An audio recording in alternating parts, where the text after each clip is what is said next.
Muchas gracias a la organización, porque de verdad que es un congreso, creo que el mejor organizado al que he asistido, y he asistido a muchos. Así que de verdad que estoy muy contenta de poder compartir en un foro tan agradable. La presentación, como dice el título, es para hablar del corpus revisado. Corpus revisado es algo que nos hemos medio inventado, aunque en realidad es un nombre de sentido común, porque en general estamos hablando en este congreso, y en el mundo de la traductología se habla prácticamente siempre de los corpus utilizados en sentido descriptivo, es decir, nos interesa saber qué hay por ahí, cómo se traduce o qué textos hay, si son monolingües o si son comparables, pero en este caso el objetivo es diferente. Entonces, el punto de partida que nos hemos fijado es las necesidades del traductor profesional, ya no desde el académico o desde el investigador, sino desde el profesional. Es decir, cómo podemos ayudar desde el mundo académico al mundo profesional, que es algo que a veces se nos echa en cara a los académicos, ¿no? Desde el punto profesional nos dicen, es que vivís un poco de espaldas, ajenos a nuestra realidad. Entonces, hemos intentado un poco hacer esa conexión. Entonces, una de las primeras cosas que uno hace cuando se acerca a los profesionales es señalar las limitaciones de los corpus paralelos actuales. Los traductores profesionales, y espero que los resultados que van a obtener Daniel Gallego y Patricia Rodríguez, etcétera, confirmarán esto, básicamente consultan corpus paralelos. Difícilmente consultan corpus comparables o se molestan en compilar corpus comparables, porque eso lleva mucho trabajo, y a no ser que estén muy especializados en un área concreta y solamente trabajen en esa área temática, les lleva mucho trabajo hacer toda esa gestión. Quizá las agencias de traducción lo puedan hacer, pero los traductores freelance o los que trabajan por su cuenta, nuestro conocimiento, sin haber hecho una encuesta exhaustiva, es que básicamente no ocurre, no lo hacen. Entonces, nuestra idea es proponer el corpus revisado como recurso para el traductor profesional. Y finalmente mostraremos un ejemplo de recurso de documentación completo en el ámbito jurídico, porque de algún ámbito teníamos que tocar para poner un ejemplo concreto, que incluye corpus revisado.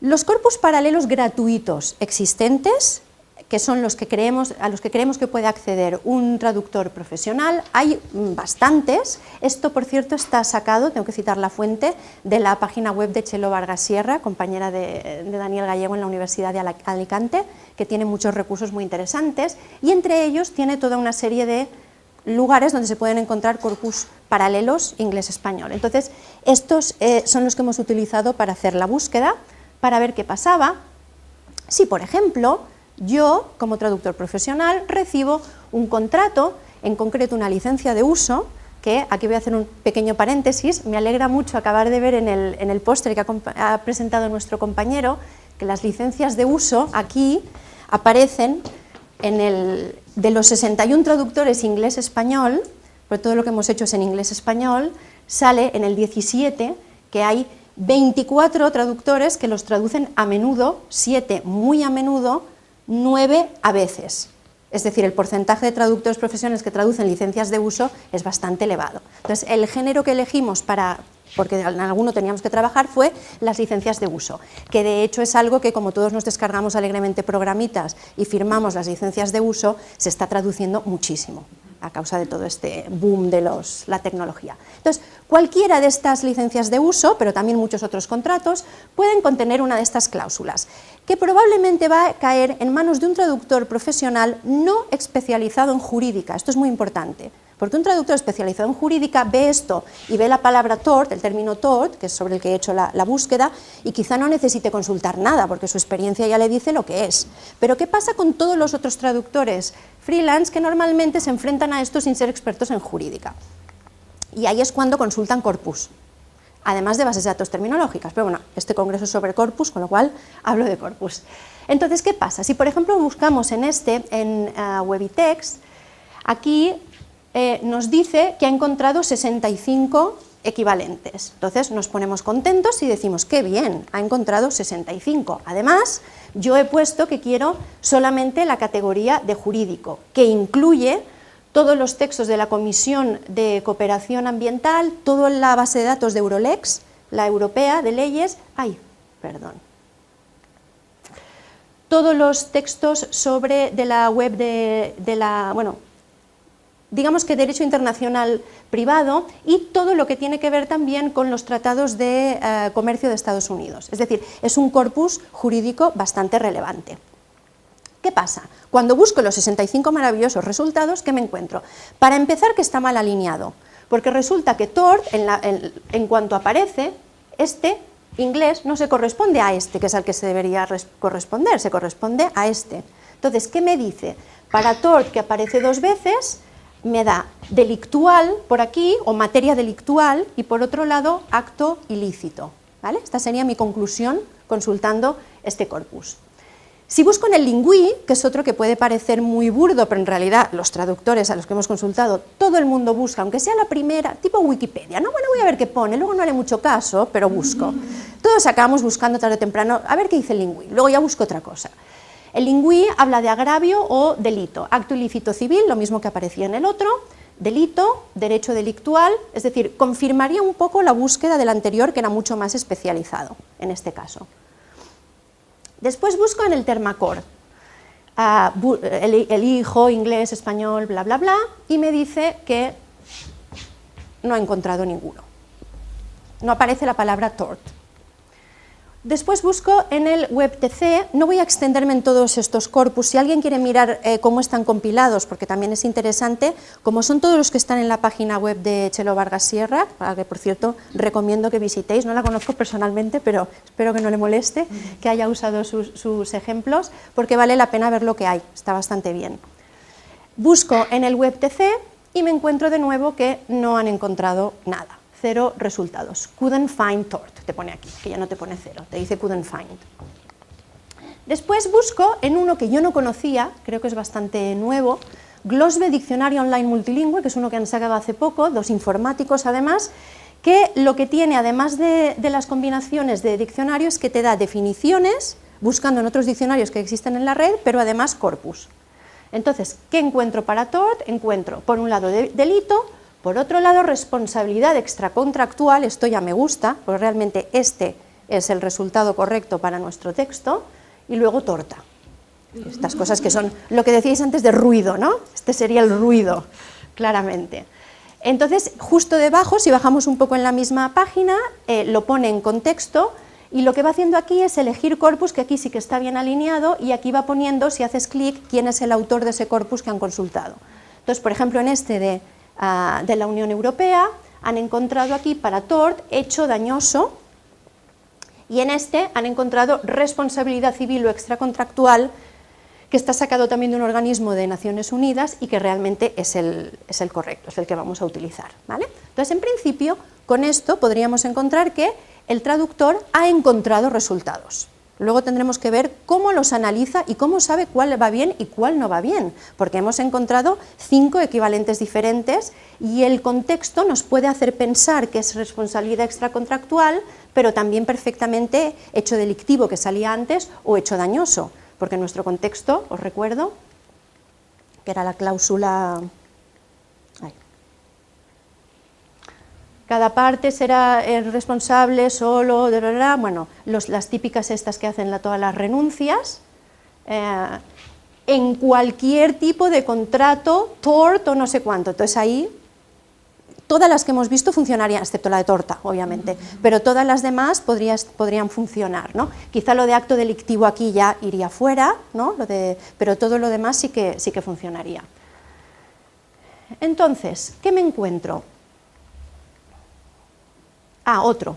En Taus, realmente me dice agravio, extracontractual, ilícito, negligencia, contrato extracontractual, lo cual es casi absurdo porque que te digan para el mismo término contrato y extracontractual parecen opuestos, es decir, que este no solo no ayuda, sino que casi complica la cosa. Y aquí, de hecho, junta contrato, responsabilidad estricta, contrato incluida la negligencia. Es decir, que en nuestro contexto nos podría llevar a error a pensar que este es el equivalente correcto. Entonces, frente a esto, ¿qué es lo que ofrecemos? Hemos tenido la suerte de tener un proyecto del Ministerio que nos permitió soñar. El otro día fui a una presentación muy bonita que dio Fernando Navarro, que acaba de poner en línea el diccionario especializado en medicina, excelente, realmente fantástico, lo recomiendo para quien no lo haya mirado, porque es un diccionario hecho para traductores. Y ese es uno de los grandes problemas, desde mi punto de vista, que tenemos en esta área. Y es que los diccionarios hasta ahora los han hecho los lexicógrafos, con todo el cariño del mundo, pero no son traductores. Entonces, ¿qué echamos de menos los traductores? Pues eso es lo que hicimos en el proyecto del Ministerio, es atrevámonos a soñar. ¿Cuál es la herramienta que nos gustaría tener a todos los traductores para traducir? Que realmente satisficiera todas nuestras necesidades de documentación en una. Entonces, para hacerlo, elegimos un subcampo, que como os digo fue las licencias de uso, y lo que creamos es este famoso Latent Research, impronunciable. Ese es uno de nuestros fallos y lo sabemos, que es impronunciable, ¿eh? Lo tenemos claro. Entonces, ¿qué hemos hecho aquí? Lo que hemos hecho es una muestra piloto de lo que sería un recurso completo, que contiene esto de advertencias, porque como las licencias son dentro del ámbito jurídico muy diferentes si se traducen con una finalidad instrumental o con una finalidad documental, es decir, si se van a utilizar como instrumento jurídico y por lo tanto tienen que tener validez legal en España, por ejemplo, si es un consumidor el que compra o se descarga un programa, automáticamente por el hecho de ser un consumidor está protegido por la Ley de Consumo española y por la Directiva Europea de Consumo. Sin embargo, si la persona que firma esa licencia de uso y adquiere el programa o la aplicación que se está bajando es una empresa, un profesional, entonces no está protegido por el derecho español, sino que esa licencia de uso puede, si lo dice dentro, regirse por el sistema jurídico de origen, que probablemente será el estadounidense, porque es donde más se desarrollan programas informáticos. Entonces, ¿qué pasa? En el caso primero que decía, en que el usuario sea consumidor, la traducción va a ser instrumento. ¿Qué quiere decir instrumento? Que ese documento es el que va a tener en cuenta un juez para dirimir responsabilidades en caso necesario, por ejemplo. Y va a hacer que, por ejemplo, si dentro de la licencia de uso dice que la garantía máxima es de 4 meses, ese contrato sea nulo. ¿Por qué? Porque la Ley de Consumo española y europea dice que hay un mínimo de 2 años de garantía ante cualquier tipo de producto adquirido. Sin embargo, ante el caso de una traducción documento, es decir, una traducción al español en la que el español simplemente sirve para explicar en español las condiciones que la persona que firma está adquiriendo, pero que corresponden a la legislación anglosajona, la traducción va a ser diferente. Entonces, la advertencia está en este caso porque dentro del ámbito que hemos elegido se da esta casuística de tener que empezar diferenciando entre instrumento y documento. Si esto lo hubiéramos hecho sobre medicina, esta pestaña no existiría, obviamente. Entonces, lo que hay aquí es un cuestionario que la persona puede rellenar si no sabe si su traducción es instrumento o documento para averiguarlo. Después, preguntas más frecuentes, esto ya es casi típico en todas las webs, pero da también información traductológica para aquellos traductores profesionales que no tienen conocimientos de teoría de la traducción ni tienen por qué tenerlos. Entonces explica desde qué es una técnica de traducción hasta qué es una traducción instrumento o qué es un encargo, por si alguien quiere saberlo. Y después se dan también muchísimos datos de tipo legislativo, porque obviamente si un traductor que no conoce un tema tiene que empezar a documentarse de cero, todos sabemos que es una ardua labor. Sin embargo, si yo creo una herramienta ideal, esa herramienta ideal debería contener esa documentación temática, y eso es lo que hemos hecho. Solamente en el subcampo licencias de uso, insisto, no es todo el derecho, ya nos gustaría.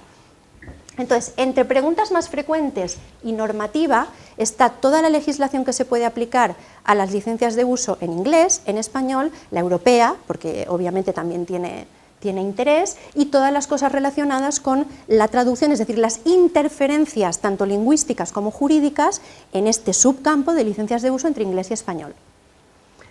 Después tenemos las fichas, que luego explico un poquito, el detector, que es esto ha sido una chorradita porque ya queríamos darnos el gusto, pero imagínate que yo soy el traductor, pues yo puedo meter ahí todo mi texto entero, hacer clic y el programa me dice qué trocitos de corpus ha detectado y qué fichas traductológicas ha encontrado para darme la respuesta. Entonces no tengo que ir buscando uno por uno a ver si todas las cosas que yo quiero averiguar están o no están, sale solo. Bueno. A lo que vamos, que ya he dicho que no iba a hablar de la herramienta sino solo de corpus. Entonces, ¿qué hemos hecho? Hemos creado un corpus revisado. ¿Qué quiere decir revisado? Que nosotros aseguramos que esas traducciones están bien, son adecuadas, son correctas desde el punto de vista lingüístico, desde el punto de vista jurídico y desde el punto de vista comunicativo o traductológico. Nos hemos atrevido a dar ese paso.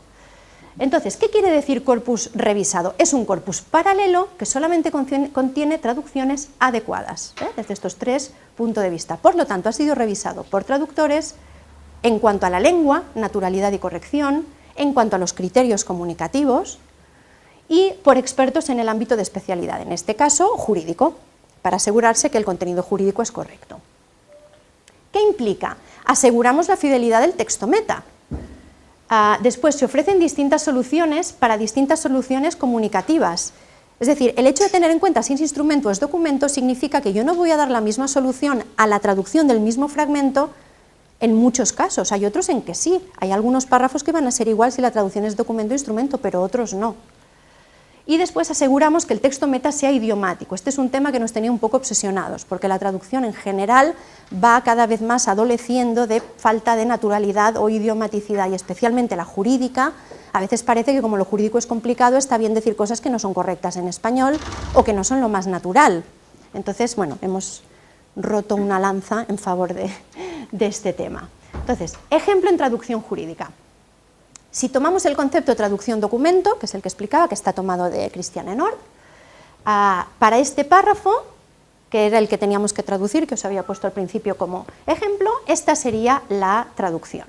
Luego os lo marco. En cambio, si la traducción es instrumento, esta otra sería la traducción. Diferencias.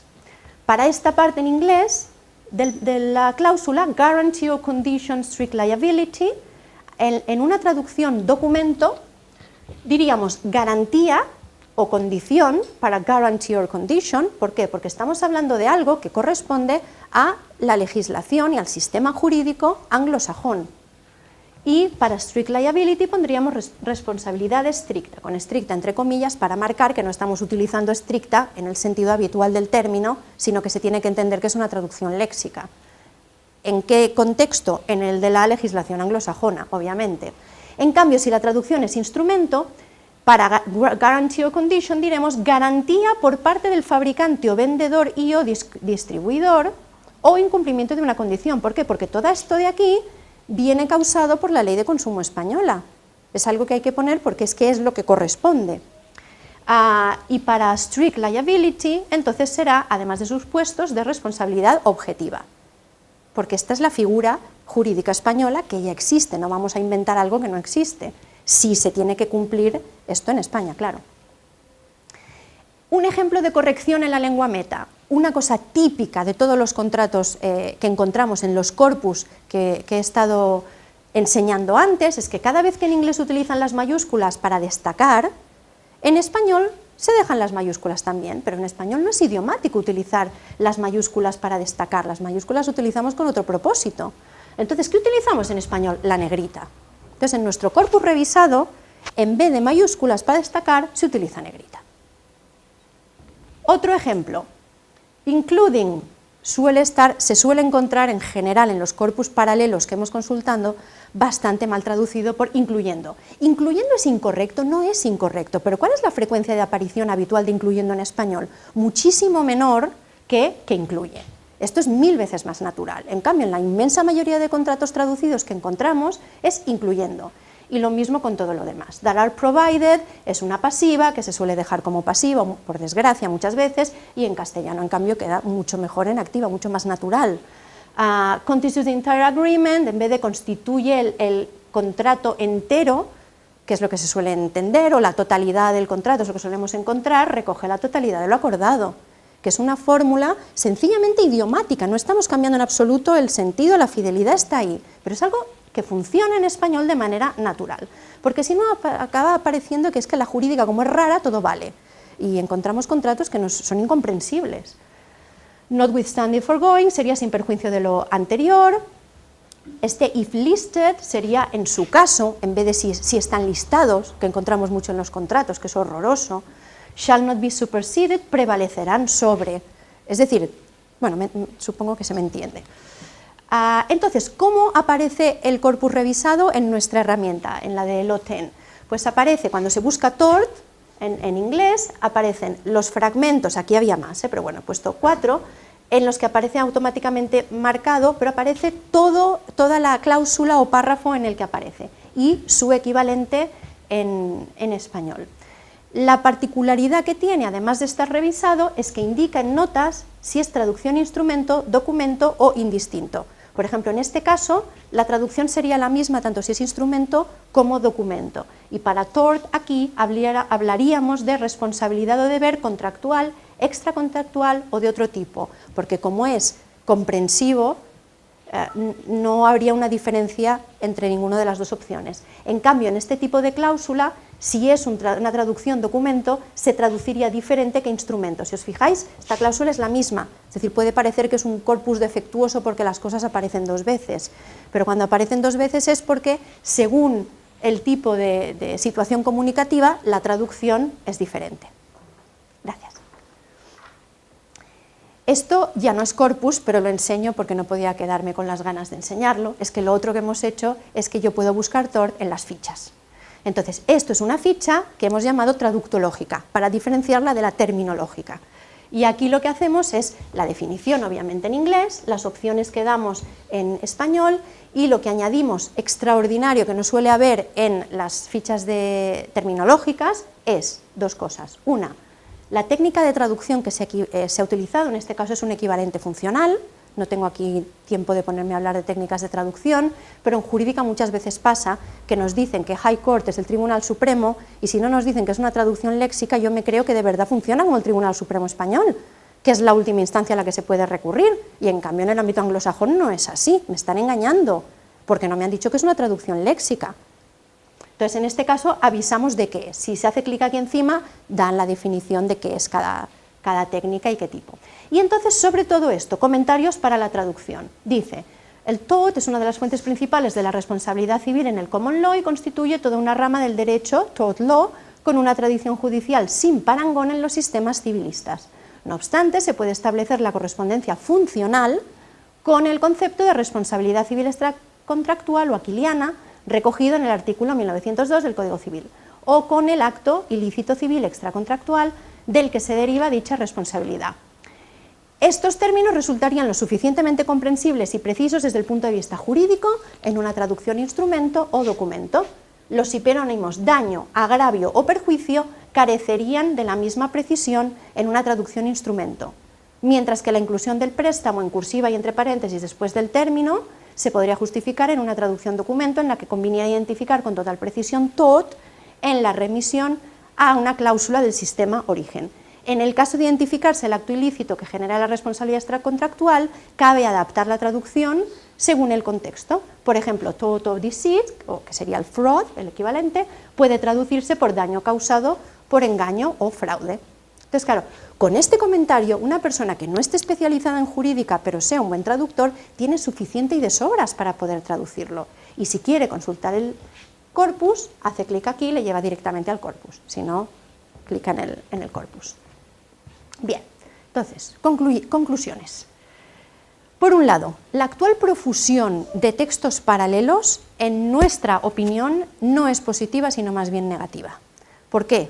Porque hay mucha cosa de dudosa calidad y eso está contribuyendo de manera muy peligrosa a que se perpetúen los errores, porque la mayoría de herramientas que están construyendo lo que hacen es beber de fuentes que ya están mal de por sí, y entonces se dedican a propagar ad infinitum toda una serie de cosas no idiomáticas, no naturales o incluso erróneas.